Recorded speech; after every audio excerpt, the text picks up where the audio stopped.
Episodio número 10. Fotografía y psicología. Hola y bienvenidos a otro episodio más. Como cada viernes tenéis una cita aquí conmigo a las 8 de la mañana. Y es que en el episodio de hoy, como bien dice en el título, vamos a hablar sobre psicología. Y bueno, ¿qué pinta todo esto de la psicología y la fotografía? Pues la verdad es que mucho, porque están unidas de las manos. Al fin y al cabo, las imágenes transmiten emociones, transmiten momentos, nostalgia, y nosotros somos una especie de magos que hacemos pues todo esto, ¿no? Intentamos siempre transmitir algo con nuestra arte. Y para eso hoy he traído conmigo a un invitado especial. Bueno, más bien una invitada. He traído a Fátima Herraiz, y para que no sepáis quién es ella, es psicóloga y nos ayudará un poco pues a entender cómo afecta la fotografía psicológicamente a la gente, y yo creo que esto nos puede beneficiar a todos a entenderlo e ir más allá. Incluso, quién sabe, nos podría servir para captar clientes. Pero bueno, antes de continuar, quiero recordarte como siempre mi call to action a mi curso de inicio a la fotografía. Como sabrás, si has llegado a este punto, a este 10º episodio, tengo un curso para iniciados de la fotografía para toda aquella gente que se atreva, esa gente valiente, que quiere aprender pero nunca se ha llegado a atrever o no tiene tiempo. Con mis cursos aprenderás a tu ritmo y además por muy poco dinero. Además de esto, no voy a enrollarme con tecnicismos porque sé que puedes encontrar muchísimos videotutoriales, muchísimos cursos en los que se centran tanto en la técnica y en tecnicismos que acabas bastante mareado. Pero con estos cursos te puedo asegurar que hasta tu abuela lo podrá entender. Así que ahora sí, comienza el episodio de hoy. Así que, Fátima, muy Hola. Buenas. Hola, Óscar. ¿Qué tal? Pues muy bien. Bueno, lo primero, Fátima, que me viene a la cabeza es que, y que tengo muchísimo interés, es que si los psicólogos, por ejemplo, podéis observar una fotografía y hacer un análisis de ella. Pues mira, te comento. Nosotros cuando vemos una fotografía podemos hacer un análisis, pero al igual que cualquier otra persona. Es decir, al final nosotros cuando vemos una imagen podemos observar lo mismo que cualquier otra persona. Ahora bien, nosotros cuando hablamos de que la fotografía nos sirve en nuestro trabajo, más bien nos referimos a que la usamos como método de evaluación hacia las personas. Por ejemplo, nosotros lo que nos interesa es cuando una persona está en terapia o la queremos evaluar, mostrarle una imagen, una fotografía, y nosotros lo que evaluamos es la interpretación que esa persona hace de la fotografía. Por tanto, en sí nosotros no podemos hacer un análisis de la fotografía. ¿Por qué? Porque dependen muchísimos factores a la hora de lo que a una persona le transmite. Va a depender del estado de ánimo de esa persona ese día. Va a depender de las experiencias previas que haya tenido con objetos, estímulos que aparezcan en la fotografía. Por tanto, la respuesta a esa pregunta que me has dicho sería que nosotros a la hora de ver la fotografía podemos decir lo mismo que cualquier persona normal que no tenga ningún tipo de experiencia ni conocimientos psicológicos. Lo que nos interesa es la interpretación que hace la persona en terapia de esa fotografía. ¿Por qué? Porque podríamos hablar, no sé si quienes nos escuchen han oído hablar de Freud, un psicólogo, un psiquiatra de hace muchísimos años, de la importancia que le daba al inconsciente. Entonces, en la fotografía, las personas proyectan de alguna forma el inconsciente que tienen, y eso es lo que a nosotros también nos ayuda a hacer la evaluación. Sí, está muy interesante. ¿Y qué fotografías son las mejores entonces para que sirvan, para que os puedan servir cuando tengáis que evaluar a las personas? Pues mira, las fotografías que mejor nos sirven son las fotografías que tienen cierta ambigüedad. Cuando te digo cierta ambigüedad, son imágenes que no están súper claras lo que quieren transmitir, sino en las que la persona tiene que hacer una interpretación de esa imagen porque puede significar varias cosas. De ahí en psicología las llamadas técnicas proyectivas, que son técnicas que se usan muchísimo para evaluar a las personas, y de esa forma la persona proyecta tanto emociones, sentimientos, pensamientos, experiencias en la imagen. De hecho, hay una técnica psicológica que se llama TAT, T-A-T, y significa el test de apercepción temática, que son imágenes en las que aparece, por ejemplo, una situación, una mujer metida en una cama, y la persona podría decir perfectamente que está durmiendo, descansando después de una noche de fiesta, pero también podría decir que es una mujer que se acaba de morir. Entonces eso a los psicólogos nos dará información de lo que la persona lleva dentro, por así decirlo. Sí.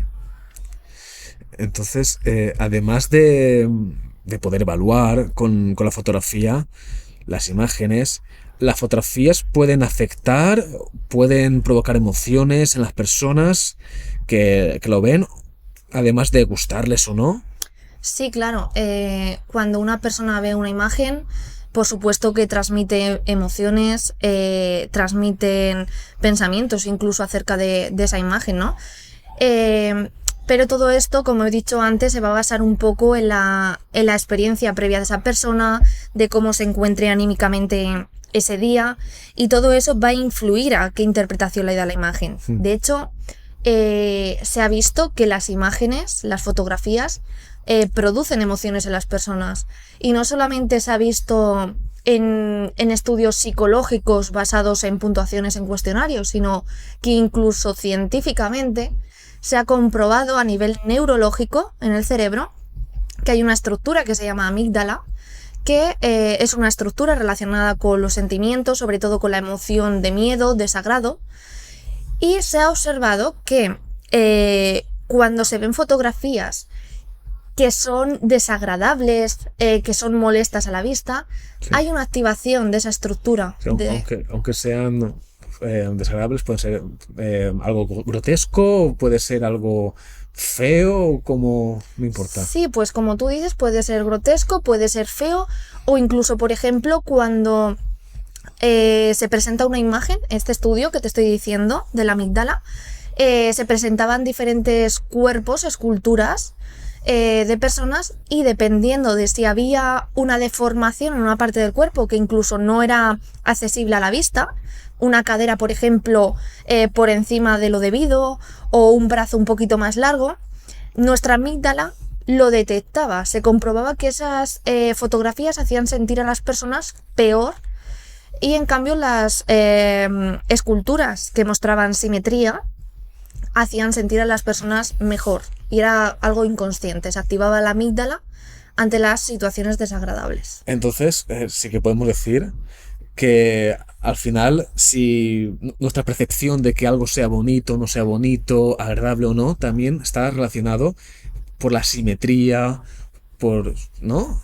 Sí, por supuesto, al final las personas tendemos a la simetría, y cuando observamos que no se encuentra esta simetría, de alguna forma sí que lo detectamos, incluso, como te he dicho, a nivel neurológico se ha visto en esta estructura. Sí. Entonces, ¿qué tipos de procesos psicológicos pueden estar implicados en la fotografía? Vale, pues mira, en cuanto a los procesos psicológicos, puede haber muchísimos implicados aquí, pero yo le doy importancia sobre todo a dos: la atención y la percepción. En cuanto a la atención, es muy importante porque las personas estamos caracterizadas de alguna forma por tener un filtro de información, ¿no? Y uno de los primeros filtros es la atención, es decir, a qué estímulos prestamos atención, por así decirlo. Es decir, sí, dentro de una fotografía, ¿dónde se nos van los ojos? ¿A qué estímulos de la foto se nos va? Entonces, se ha comprobado que cuantos más estímulos, es decir, más ruido haya en la imagen, hay una peor, ¿cómo decirlo?, sentimientos distractorios, que no se sienta a gusto a la persona. Sí, que dicen que cuanto menos es más, ¿no? Exacto. En la fotografía, cuanto menos es más. Imagínate, por ejemplo, una foto navideña, de las típicas que se hacen sesión de fotos, por ejemplo. Si hay muchos árboles, renos, regalitos, Cuanta más... Muchos elementos. Exacto. Cuanto más elementos, la atención va a costar más centrarla en el objeto principal. En este caso, por ejemplo, el niño, la familia que está en la foto. Entonces, cuantos menos elementos haya en esa imagen, cuando la familia vea las fotos, más les va a gustar. ¿Por qué?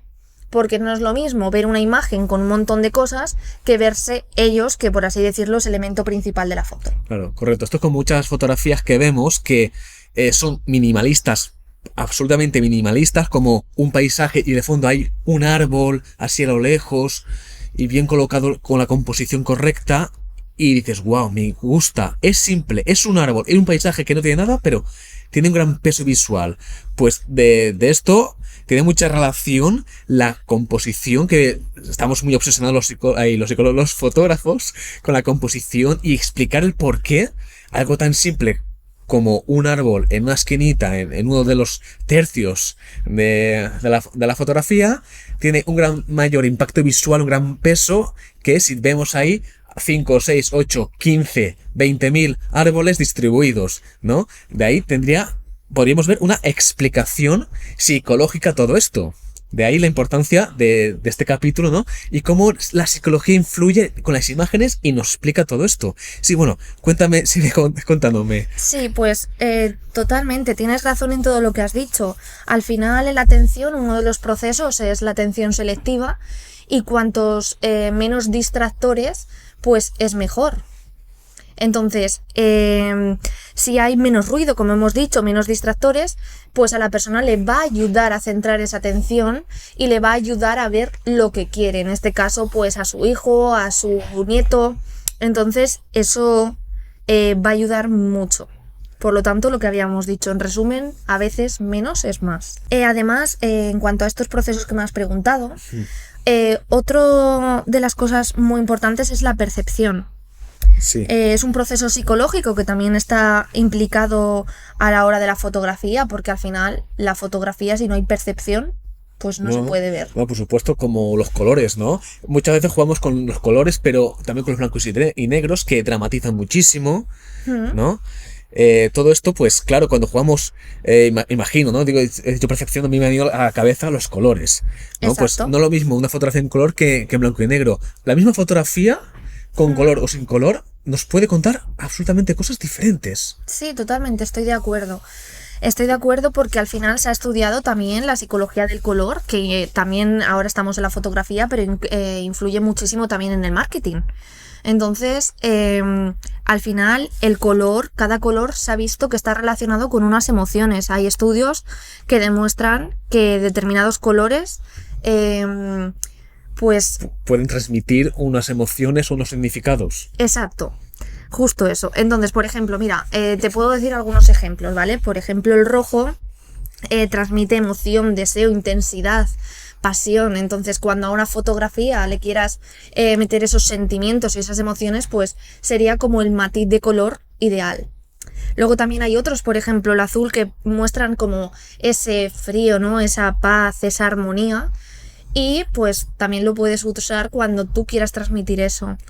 Hay otros colores como el verde, que transmiten naturaleza. De hecho, tú sales al campo y la mayoría de colores es verde, ¿no? Lo relacionamos con el paisaje. Exacto. También el amarillo transmite felicidad. ¿Por qué? Porque se relaciona con la luz, con el sol, con el optimismo. Anda. Qué curioso, sí, no, es verdad, ¿no? Sobre todo cuando son los días muy soleados, decimos, qué buen día hace. Exacto. ¿No? A lo mejor no es el mejor día para hacer fotos, o sea, sí, pero como desde el punto de vista fotográfico de iluminación, a lo mejor te fastidia un poco si la luz es muy dura, pero sí, correcto. El amarillo se puede aplicar en muchas cosas. En marketing, como has dicho, los logos de estos restaurantes de hamburguesa rápida, que no voy a mencionar aquí, pero esto, por ejemplo, también nos transmite muchas... ¿cómo sé decirlo? Pues que nos transmite emociones positivas con la luz, el sol. Al final está relacionado pues eso, con el optimismo. Y luego uno de los colores súper importantes y que tiene también un significado psicológico importante es el blanco y el negro.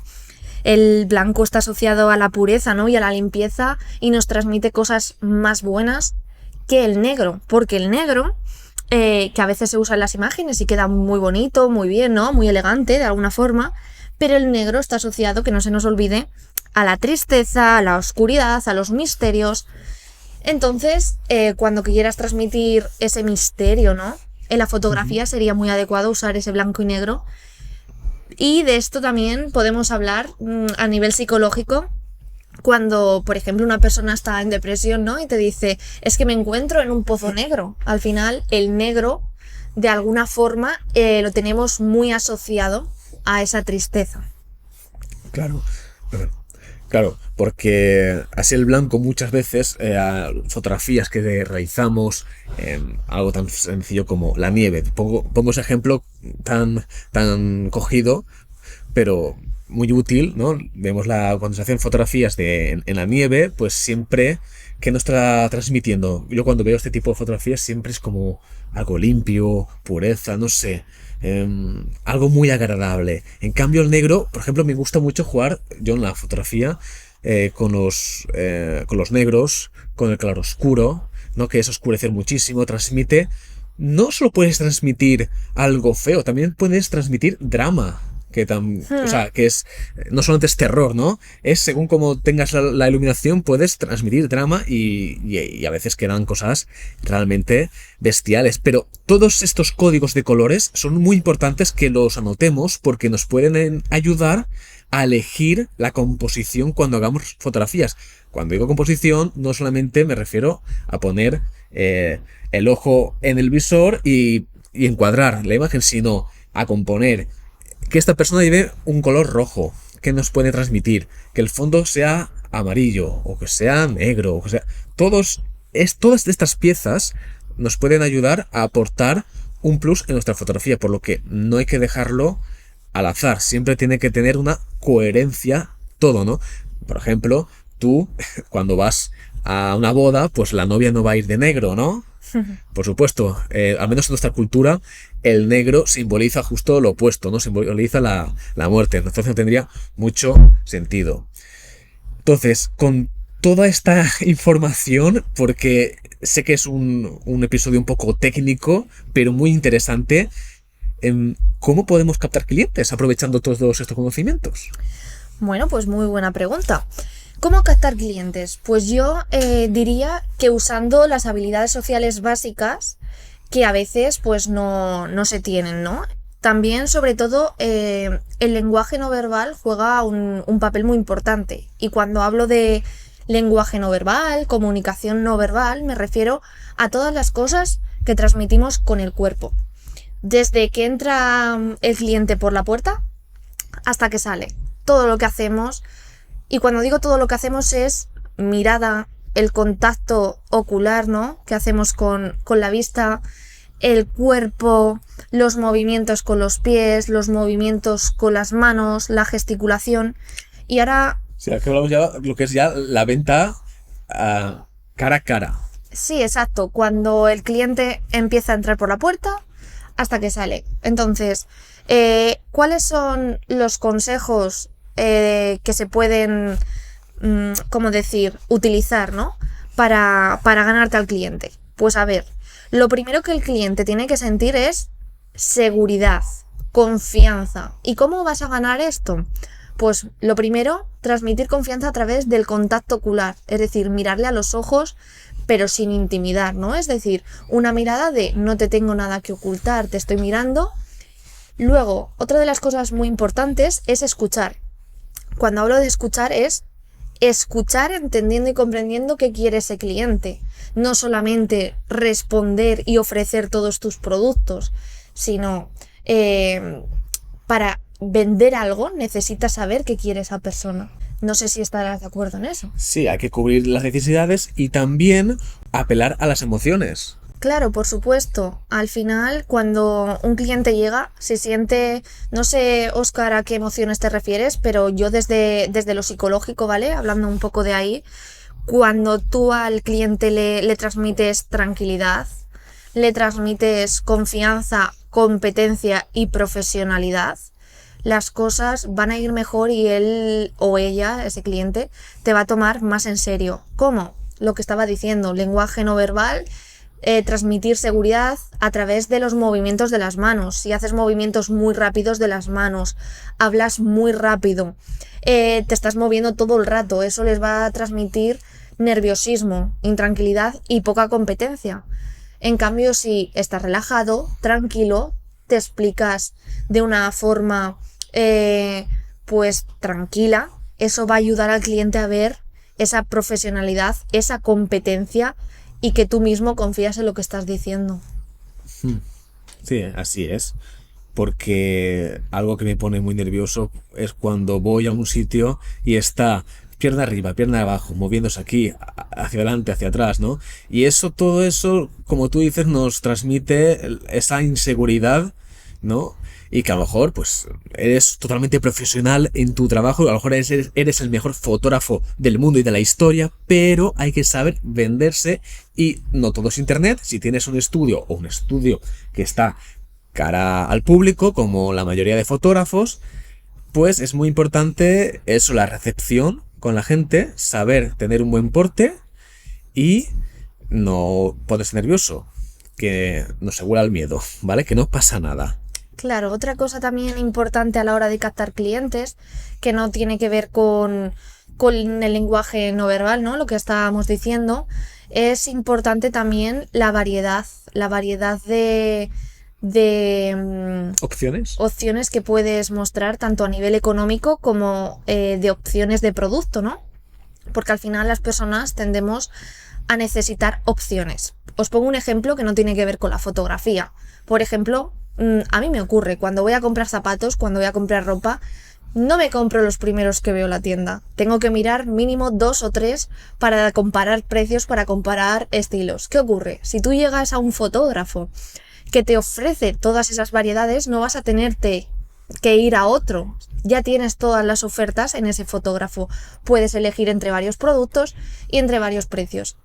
Vale, entonces la pregunta que yo me hago y nos podemos hacer todos es: ¿cuántas opciones habría que ofrecer? Vale, pues a ver, esa pregunta es complicada porque según lo que yo tengo entendido, ¿vale? De estos procesos psicológicos que distraen, hablábamos antes de la distracción.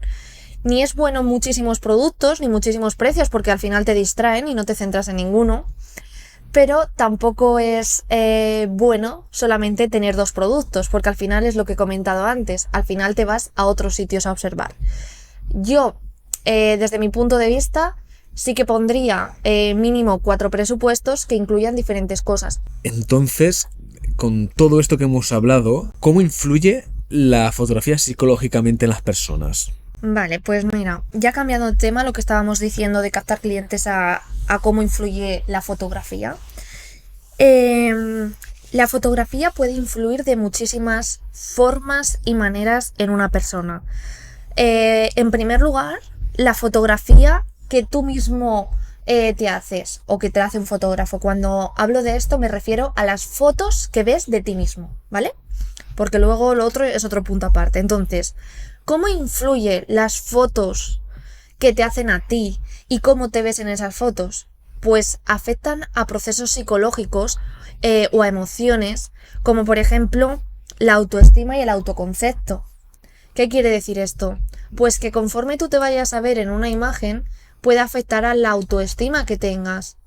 No es lo mismo verte en una imagen precioso, maravilloso, que verte feo, deforme, pues eso va a afectar muchísimo a tu autoestima y al autoconcepto que tienes de ti mismo. Porque a veces, y sobre todo en la sociedad que hay actualmente, que está llena de imágenes en todos los sitios, es decir, desde que sales por tu casa hasta que llegas, están todo el rato viendo imágenes. Por ejemplo, Instagram, Facebook, aunque ahora está un poco más anticuado.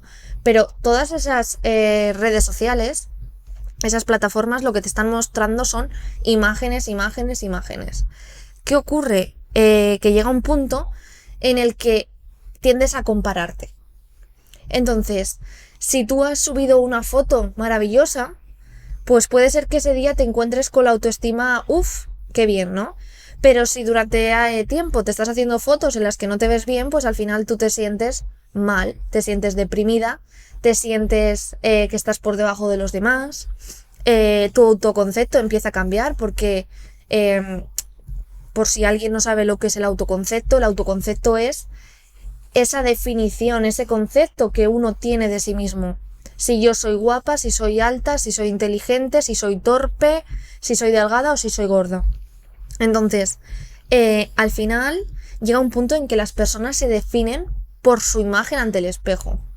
Y eso puede afectar muy gravemente a la autoestima y desencadenar en enfermedades y en trastornos como pueden ser los trastornos alimenticios. Claro, por eso las redes sociales hay que tomárselas como un pasatiempos puntual sin tomárselo todo en serio. Todo lo que vemos no es verdad, es mentira. Sobre todo en esta industria de la fotografía sabemos que es más mentira que verdad. ¿Cuántas fotografías habré hecho yo de moda en las que el modelo llevaba la ropa con pinzas? Luego las quitas en Photoshop, pero ¿cuántas veces para que le quede más ajustado? Es más, no hace falta ni siquiera ver fotografías. Vete a una tienda de ropa, mírate un maniquí y verás como el propio maniquí tiene pinzas o tiene imperdibles que hacen que tenga una definición corporal mucho más atractiva, ¿no? Por así decirlo, entre comillas, y que entra dentro de un canon de belleza, que por cierto, cada vez, y por suerte, se va perdiendo, ¿no? Porque no solo, que ahora vamos a hablar sobre el tema de la moda, ¿no? Pero que cada vez, por suerte, se está diluyendo muchísimo. Antes eran chicas muy delgadas, prácticamente anoréxicas, luego han pasado también chicas con un cierto tallaje, también bastante delgado, y ahora también vemos modelos que son curvis, es decir, de tallas más grandes, ¿no? Y claro, y a todo esto, vamos ya para ir finalizando la entrevista, es que en el mundo de la moda, ¿cómo puede afectar estas fotografías de las modelos en nuestra sociedad? Pues mira, como me estás diciendo que estamos terminando, no te puedo detallar todo lo que me gustaría porque sería para tener un podcast entero más, ¿no? Pero hablando sobre esto, es muy importante el papel que tienen las modelos y todas las personas que están influyendo en internet, ¿no? Porque al final las personas están viendo todo el tiempo, lo que decías, modelos de 90, 60, 90, ¿no? Aunque es verdad que, como has dicho antes, Óscar, cada vez, y menos mal, se está llevando más de moda, ¿no? Lo de las tallas grandes, modelos de tallas grandes. Incluso modelos que podríamos decir que son de tallaje normal, por así decirlo, ¿no? Chicas y chicos normales. Claro, al final eso es lo que se tendría que potenciar para eliminar muchos sesgos que hay en la sociedad de lo que es el ideal de canon de belleza, ¿no? Porque al final todo eso que estamos viendo, a las personas que somos normales, ¿no? Con tallajes normales, al final afecta porque tú ves una persona delgada, que es lo que se asocia a la belleza, y pues tú que lo estás viendo te está influyendo de una forma grave en el sentido de depresiones, sentirse con baja autoestima, el autoconcepto por los suelos, incluso lo que había comentado antes, trastornos alimentarios como anorexia y bulimia, porque al final las personas quieren conseguir esos cuerpos y esos cuerpos no es lo más sencillo de conseguir a veces por la genética, por la alimentación, pero no solo por la alimentación, como he dicho, la genética. O porque hay que llevar un sacrificio tremendo y las personas, por ejemplo, los adolescentes, pues al final lo que tienden es hacer las cosas que tienen a su alcance, ¿vale? Entonces, la moda, desde el punto de vista psicológico, cada vez tendría que hacer un trabajo de ponerse en la sociedad a la hora de qué emociones está provocando y cómo se podría ayudar. Por ejemplo, al final los fotógrafos imagino que tienden a hacerle fotos a modelos delgadas con el canon de belleza ideal porque es lo que más vende al final en esta sociedad. Pero la pregunta que lanzo es ¿cómo influye eso al resto de personas que están viendo todos los días ese canon de belleza ideal y que ellas no tienen? ¿Cómo les pueden hacer sentir? Claro, es cierto que en parte dentro de la industria de la moda, porque esto bueno, la verdad que es enorme, ¿no? Hay empresas detrás, hay firmas, ¿no?, que buscan ciertos perfiles.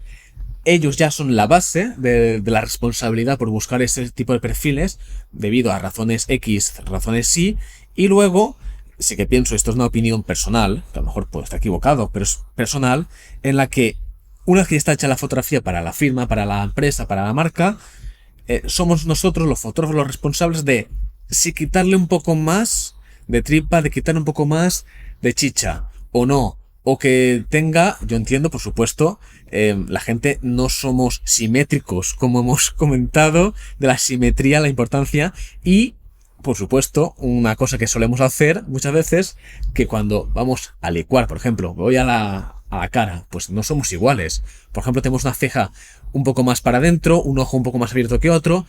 Es cierto que nosotros pues tenemos que realizar una simetría, porque eso es lo que vende, como hemos dicho antes, que es importante para que sea agradable. Este es un truquito muy importante, que eso pues en lo personal no le veo ningún tipo de mal, ¿vale? Ahora, sí que es cierto que cuando hablamos ya de peso, es cuando entramos en la fase más delicada y polémica. ¿Es bueno quitar chicha? ¿No es bueno?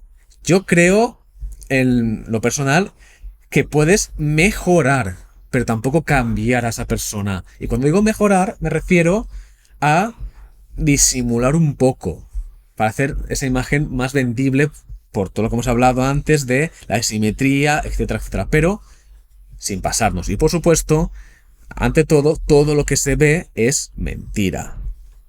Claro, eso es lo que me gustaría dejar claro, que lo que se ve en los cuadros, en las fotos, en las imágenes, eso no es verdaderamente lo que tú ves cuando ves a esa persona, sino que hay modificaciones que me parecen bien, como has dicho, Óscar. Al final en la fotografía también es arte, ¿no? Y tiendes a hacer esa simetría, esa belleza, y me parece perfecto. Lo que quiero transmitir es que lo que se ve no es lo cierto. Por ejemplo, una anécdota personal. El otro día, mirando Instagram, vi a una chica como es actualmente en las redes sociales, y la vi hace pues 2 años. Entonces, al final lo que vi es que lo que es ahora en esas fotos no tiene nada que ver con la realidad, y a lo mejor una persona que está pasando ante una situación negativa en su vida, pues eso le puede generar una menor autoestima. Ahí es a lo que voy, que hay que tener muchísimo cuidado con lo que se ve y muchísimo cuidado con lo que se cree que es real y realmente no es real. Exacto, correcto. Al final somos todos un poco responsables y, como yo digo, y es mi opinión, ya desde la base, desde la marca, ya tenemos una gran responsabilidad. Porque si la marca quiere una chica, voy a irme al extremo, que sea muy delgada, pues yo ahí no puedo hacer nada. Evidentemente, Claro. eso ya es responsabilidad de la marca. Si me entra una chica normal, yo tengo la responsabilidad de primero fotografiarla de base que quede bien, como podría fotografiarla para el día de su boda, y luego disimularle un poquito aquellas zonas que de verdad sean un poco más feas. Claro, imagino que eso dependerá también de lo que la persona te pida, porque yo, por ejemplo, he estado en estudios de fotos, ¿no? Y te dicen, ay, por favor, quítame esta mancha, quítame este granito. Exacto, eso lo vemos mucho, o la papada, quítamela. Claro. Yo mis clientas, sobre todo clientas más que clientes, cuando me piden mucho eso de quítame un poco de papada o un poco de pierna, pues oye, pues si se lo quitas, por al final te está pagando y quieren verse ellas guapas. Claro. ¿Se quieren ellas ver guapas porque tienen una mala concepción de sí mismas o están basadas a lo que ven en las redes sociales? Claro, al final yo creo que esa pregunta es la concepción que tienen del ideal de belleza, porque si aprendiésemos a querernos tal y como somos, que no es fácil, a querer amar esa mollita que tienes ahí, esa papadita que tienes allá, si tú aprendieses que eso te caracteriza y te hace ser hermosa, ¿no? Pues al final no pedirías que te lo quiten, pero es verdad que estamos en una sociedad en la que está muy puesto ahí, ¿no? El ideal de belleza. Y el ideal de belleza que nos han metido desde que somos pequeñas, desde que vemos la Barbie no es una mollita, la Barbie es perfecta en el sentido de 90, 60, 90. Y siempre la madrastra, las hermanastras son las que son más gorditas. Y feas. Claro, entonces nos lo han metido ya desde que somos pequeñas y estamos viendo Disney. Claro, por tanto, ¿qué es la perfección o qué es la belleza? Según la cultura, según la religión, según... porque la concepción de belleza que tenemos hoy en día no tiene nada que ver con la belleza de hace 500, 600 años. Es totalmente opuesta. Claro, por supuesto. Por ejemplo, antes, en los años 30... la belleza, por ejemplo, era una piel blanquita, porque se consideraba que no les había dado el sol y no habían trabajado en el campo. Pureza. Claro, y en cambio ahora, pues cuanto más morena estés, mejor, vete a la playa o a Rayos Uva. Correcto, ya la gente se gasta pasta en ir a hacer rayos UVA o se pega horas a cara al sol. Claro, entonces lo que quiero dejar como mensaje es que no digo que el problema sea en la fotografía, lo que digo es que la base del problema está en la sociedad, desde lo que decías, las marcas que piden unas medidas, y el trabajo que tenemos que hacer todos, tanto como psicólogos en mi caso, como fotógrafos, pero como persona de calle que estás andando escuchando este podcast. Tenemos que hacer el trabajo de base y empezar a quitarnos esos pensamientos y sentimientos sobre lo que es ideal, lo que es belleza y lo que no lo es. Entonces, desde aquí os mando el mensaje de que cada persona empieza a quererse tal y como es, y que la fotografía es maravillosa, por supuesto, pero también tenemos que querernos tal y como somos y ya está. Tener un poco de responsabilidad. Exacto. Pues hasta aquí llegaríamos en este episodio de hoy. La verdad es que ha sido fascinante, muy profundo, hemos profundizado en muchísimas cosas y bueno, esto daría para muchísimas más horas, pero yo creo que para este episodio hemos abordado lo más interesante. Seguro que os habrá ayudado muchísimo, pero no solo a vosotros, también a mí, porque tiene razón en todo lo que ha dicho, cómo influye los colores, cómo influye la simetría, cómo influye todos estos procesos psicológicos, ¿no? Entonces, yo te quiero darte las gracias, Fátima, por haber pasado este rato conmigo, porque sé que tienes una agenda muy apretada. A ti, gracias a ti. Y nada, al resto, agradeceros un día más que estéis ahí escuchando. Como siempre, nos vemos en el próximo episodio, que va, por cierto, a venir una invitada muy especial desde Milán, con muchísima experiencia en modelaje. Hasta ahí voy a leer, así que no lo podéis perder. Nos vemos en el próximo episodio. ¡Chao!